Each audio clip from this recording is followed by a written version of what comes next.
Hello friends, स्वागत है आप सभी का अपने यूट्यूब चैनल आद्या स्टडी एकेडमी में।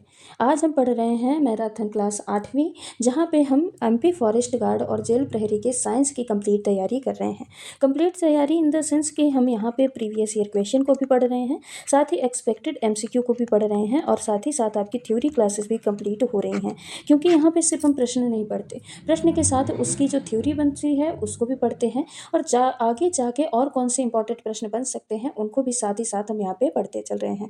तो यहाँ पे आपकी साइंस की कंप्लीट तैयारी चल रही है। अगर 2 क्लासेस आपको पर डे दिन में प्रोवाइड कराई जाती है, एक आपकी 1:30 बजे लाइव में और एक आपकी रिकॉर्डेड 6 बजे प्रोवाइड कराई जाती है। तो अगर आप ये 2 क्लासेस मैराथन क्लासेस आप देख लेते हैं तो आपकी साइंस की तैयारी 100% ये है कि कंप्लीट हो जाएगी। यहाँ से एक भी प्रश्न आपके बाहर नहीं जाएंगे और आपके साइंस में अच्छे स्कोर आएंगे।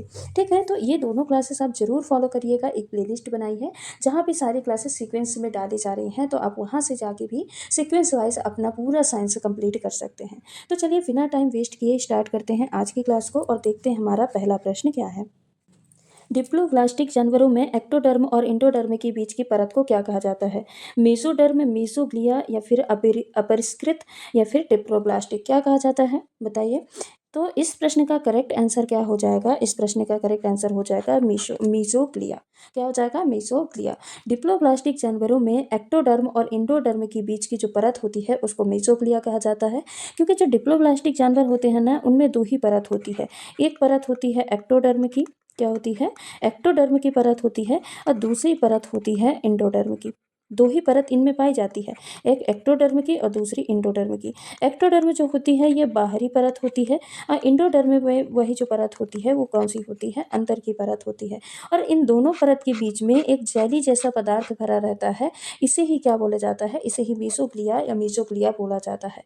यह परत विशेष रूप से जो हाइड्रा वगैरह है ना, हाइड्रा जेलीफिश में पाई जाती है।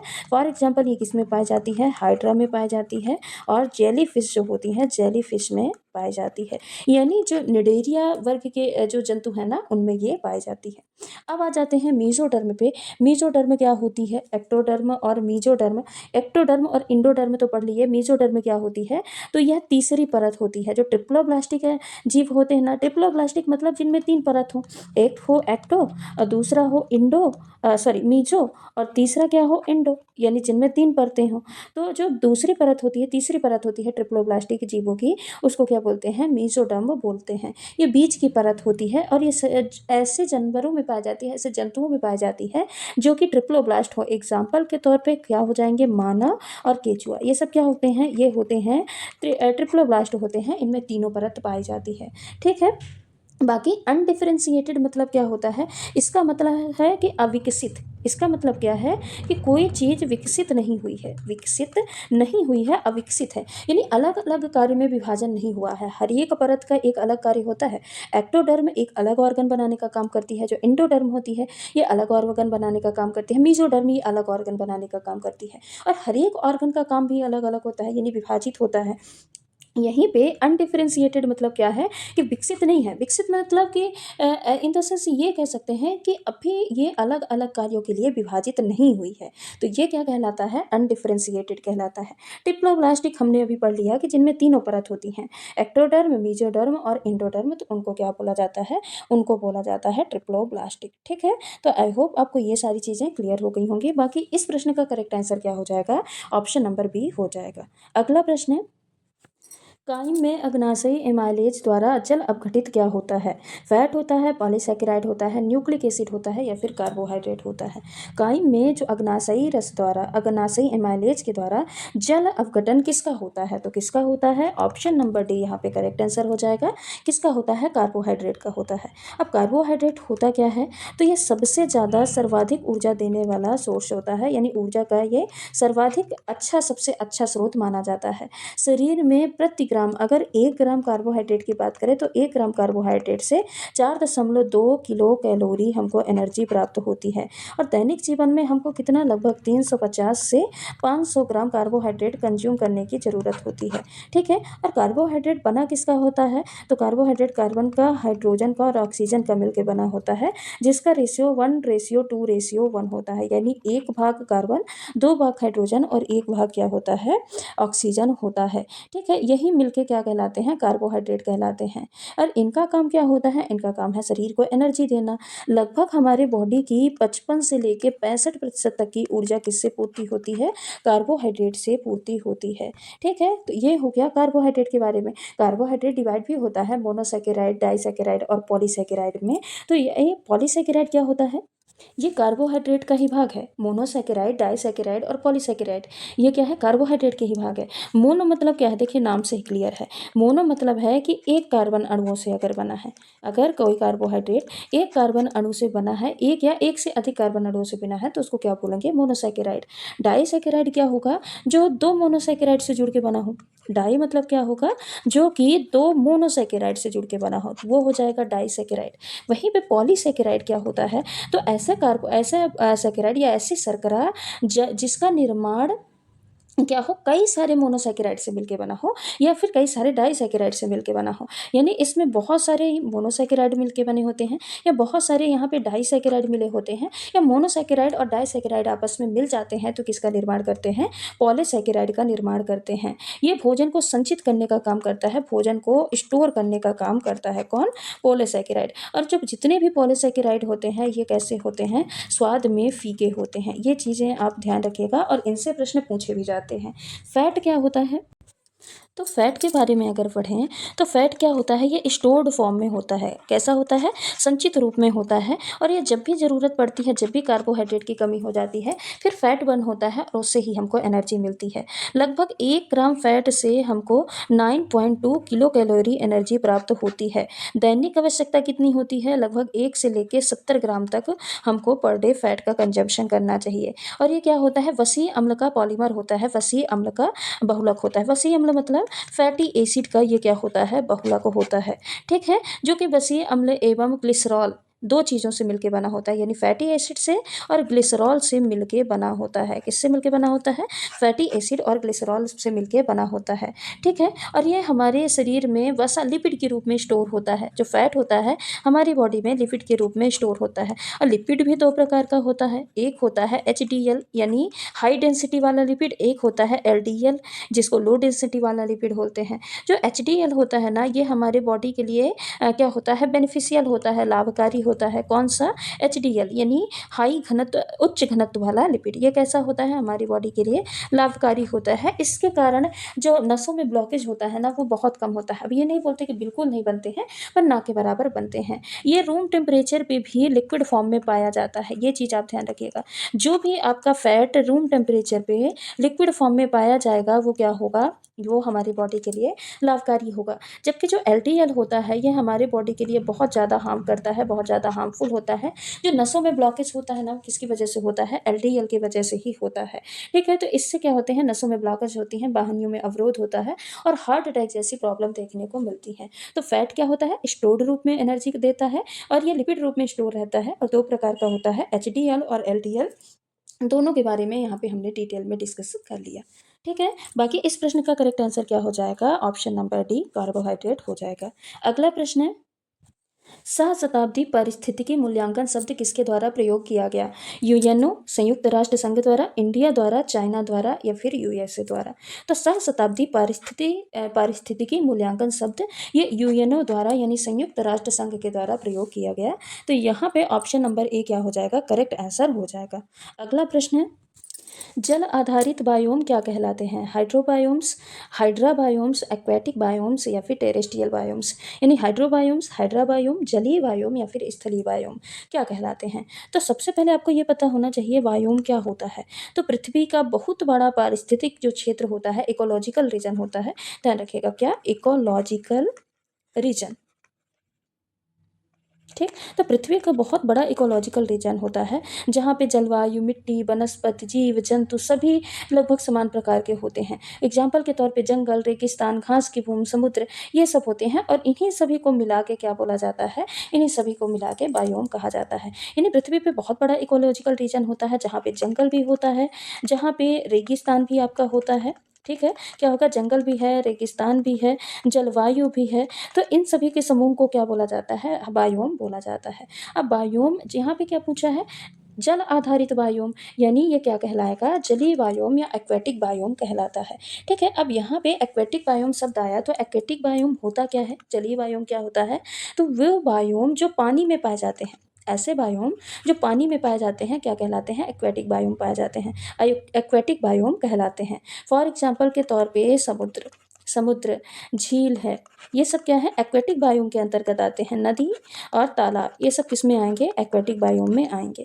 वहीं पे टेरेस्ट्रियल या फिर स्थलीय बायोम क्या कहलाता है, तो वे बायोम जो कि भूमि में पाए जाते हैं। भूमि में क्या पाया जाएगा, भूमि में पाया जाएगा जंगल, भूमि में पाया जाएगा आपका रेगिस्तान, भूमि में और क्या पाया जाएगा, घास भूमि यानी ग्रासलैंड।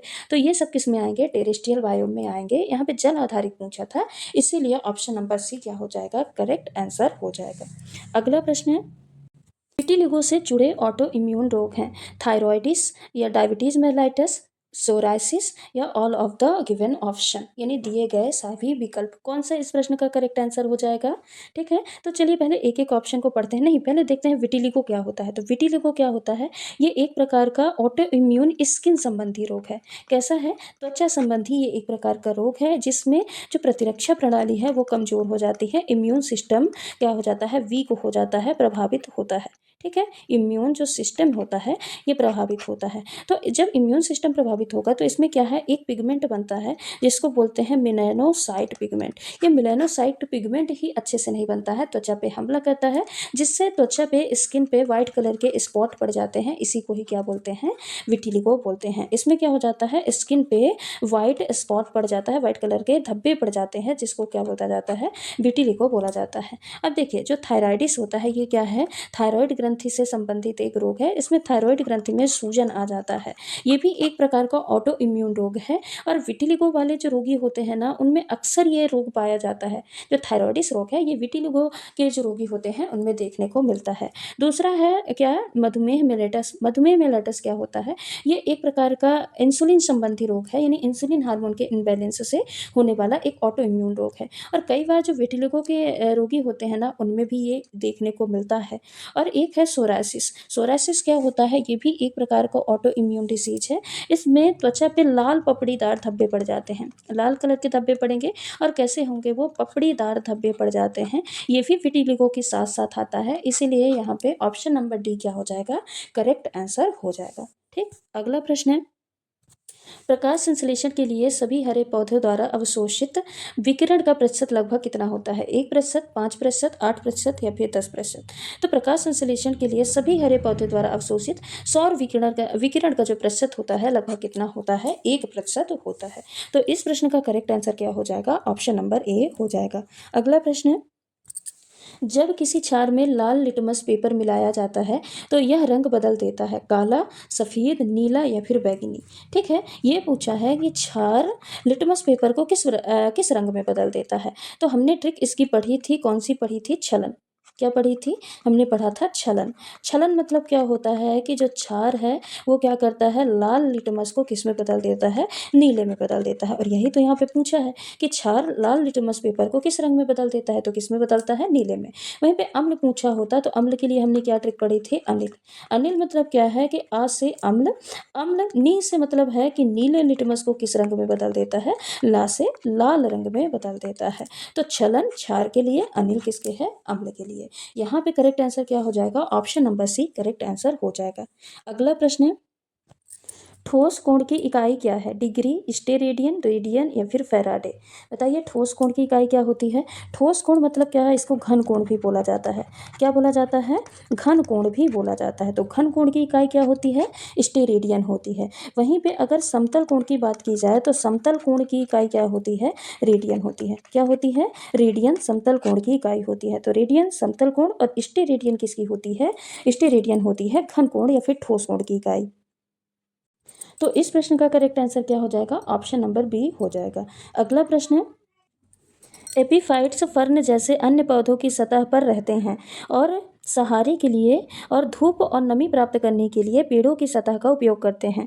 वृक्ष को ना तो लाभ होता है और ना ही हानि होती है। यह निम्नलिखित में से किस प्रकार की अन्योन्य क्रिया का उदाहरण है। ठीक है, कैसा है, असहभोजिता है, परजीविता है, स्पर्धा है या फिर सहभोजिता है। असहभोजिता होती क्या है, सबसे पहले बताइए असहभोजता क्या होती है।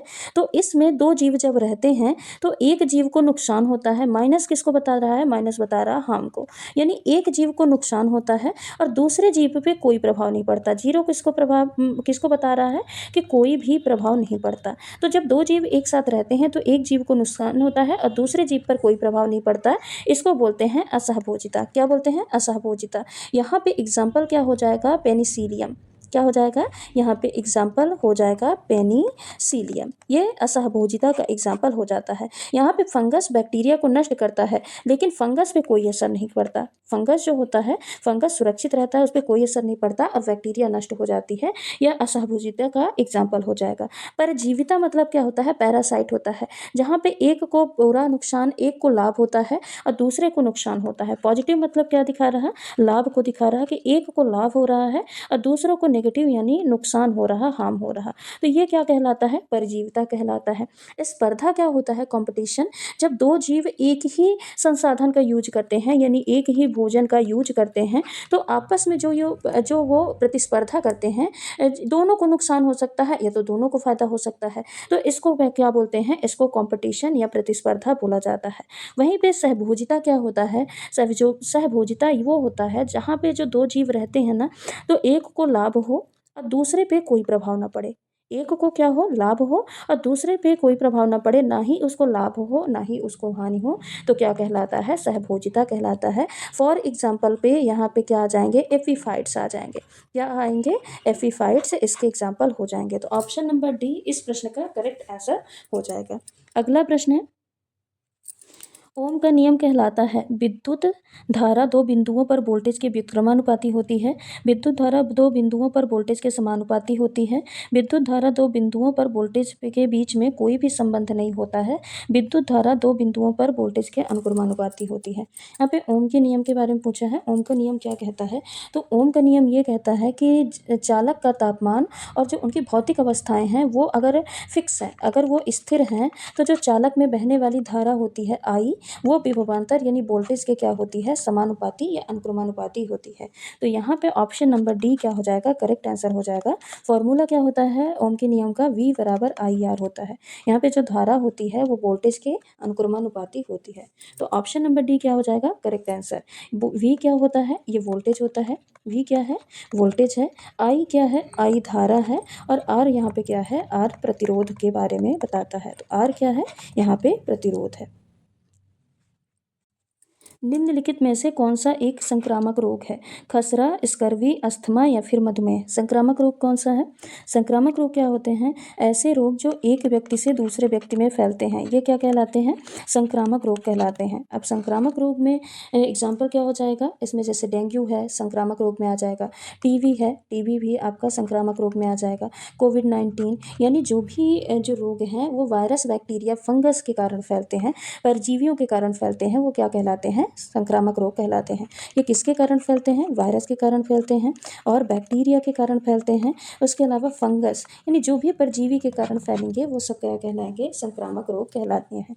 तो यहाँ पे जो खसरा होता है ना, खसरा क्या होता है, संक्रामक रोग होता है। और असंक्रामक रोग क्या होते हैं, रोग दो तरीके के होते हैं, एक संक्रामक एक असंक्रामक।